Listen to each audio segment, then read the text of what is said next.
लक्ष्मण झूला थाना क्षेत्र अंतर्गत मस्तराम घाट पर नहाने के दौरान हरियाणा के एक युवक की गंगा में डूबने से मौत हो गई है। एसडीआरएफ के गोताखोरों ने गंगा की गहराई से युवक का शव बरामद कर लिया है। पुलिस ने शव को कब्जे में ले लिया है और पोस्टमार्टम कराने की तैयारी शुरू कर दी है। लक्ष्मण झूला थाना पुलिस के मुताबिक सोनीपत निवासी 18 वर्षीय टीकाराम अपने 4 दोस्तों के साथ लक्ष्मण झूला घूमने पहुंचा। गर्मी होने की वजह से सभी दोस्त मस्तराम घाट पर गंगा में नहाने के लिए चले गए। गहराई का अंदाजा नहीं होने की वजह से टीकाराम अचानक गंगा में डूब गया। दोस्तों की सूचना पर पुलिस और एसडीआरएफ की टीम मौके पर पहुंची। एसडीआरएफ के इंस्पेक्टर कविंद्र सजवान ने बताया कि उनके गोताखोर ने कड़ी मशक्कत के बाद गंगा की गहराई से टीकाराम का शव बरामद किया है। लक्ष्मण झूला थाना पुलिस ने शव को अपने कब्जे में ले लिया है और पोस्टमार्टम कराने की तैयारी शुरू कर दी है। घटना की जानकारी पुलिस ने परिजनों को भी दे दी है। परिजन सोनीपत से लक्ष्मण झूला के लिए निकल गए हैं। जनपद पौड़ी के पुलिस कप्तान लोकेश्वर सिंह ने गंगा में नहाने वाले लोगों को सुरक्षित घाटों पर नहाने की सलाह दी है। केंद्र की मोदी सरकार के 11 वर्ष पूरे होने के उपलक्ष्य में उत्तराखंड में भी इसे उत्सव के तौर पर मनाया जा रहा है। उत्तराखंड के मुख्यमंत्री पुष्कर सिंह धामी ने आज इसको लेकर भाजपा प्रदेश मुख्यालय में प्रेस वार्ता कर इन 11 वर्षों की उपलब्धियों को गिनाया। उन्होंने कहा कि इन 11 वर्षों में मोदी सरकार ने देश को संकल्प से सिद्धि तक पहुंचाया। साथ ही पॉलिटिक्स और परफॉर्मेंस की भी शुरुआत हुई है। इसके साथ ही उन्होंने कांग्रेस पर भी निशाना साधते हुए कहा कि 2014 से पूर्व की सरकारों ने केवल घपले घोटाले करे हैं। पॉलिटिक्स ऑफ परफॉर्मेंस की एक नई परिभाषा, एक नई कार्य संस्कृति स्थापित की है आदरणीय प्रधानमंत्री मोदी जी के नेतृत्व में। अब सरकार का अर्थ बदल गया है।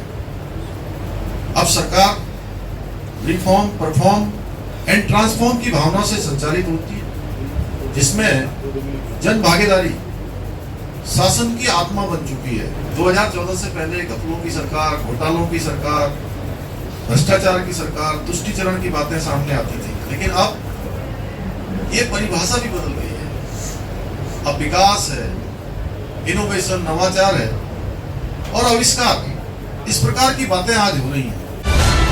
रायवाला थाना क्षेत्र अंतर्गत संदिग्ध परिस्थितियों में घर से लापता हुई नाबालिग को पुलिस ने गाजियाबाद से बरामद कर लिया है। मौके से पुलिस ने एक युवक को गिरफ्तार किया है। पुलिस के मुताबिक युवक नाबालिग को बहला फुसलाकर अपने साथ भगा ले गया था। पुलिस ने आरोपी युवक को न्यायालय में पेश किया, जहां कोर्ट के आदेश पर आरोपी को पुलिस ने जेल भेज दिया है। बयान दर्ज करने के बाद नाबालिग को पुलिस ने परिजनों के हवाले कर दिया है। रायवाला थाना प्रभारी निरीक्षक बीएन भारती ने बताया कि नाबालिग 17 मई को घर से लापता हुई थी। 20 मई को गुमशुदा के भाई ने पुलिस को जानकारी देकर मदद की गुहार लगाई थी। जांच में पुलिस को पता चला कि डोईवाला निवासी दीपक दास नाबालिग को बहला फुसलाकर अपने साथ ले गया। नाबालिग को बरामद करने के लिए पुलिस टीम ने पहले पंजाब, फिर हैदराबाद और फिर गाजियाबाद में छापेमारी की और नाबालिग को युवक के कब्जे से बरामद कर लिया। पुलिस से बचने के लिए युवक लगातार अपनी लोकेशन बदल रहा था। फिलहाल आरोपी को कोर्ट के आदेश पर जेल भेज दिया गया है। पुलिस ने मामले में अग्रिम जांच और कार्रवाई शुरू की है।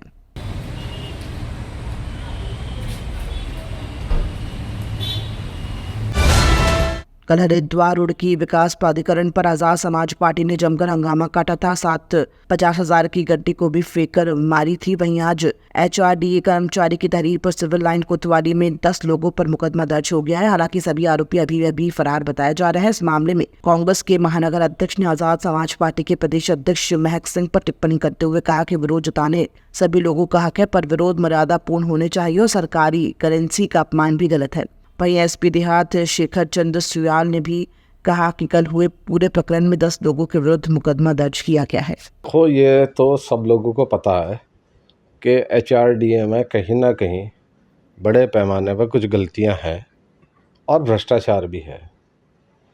क्योंकि महक सिंह एक पार्टी के प्रदेश अध्यक्ष हैं, तो राजनीति में हमें अपनी बात रखने का, अपने साथियों के साथ जाके बात रखने का एक मर्यादा है, एक प्रोसीजर है, एक तरीका है।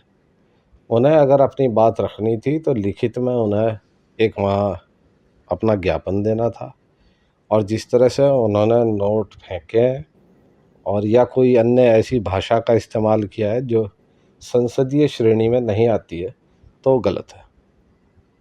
देखिए, कल थाना रुड़की में एक तहरीर प्राप्त हुई।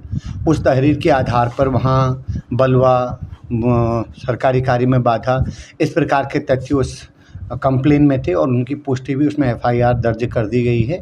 आगे विवेचना चल रही है। जो लोग थे उनका चिन्हीकरण करके किसकी क्या भूमिका है उसके हिसाब से आगे लीगल कार्रवाई की जाएगी।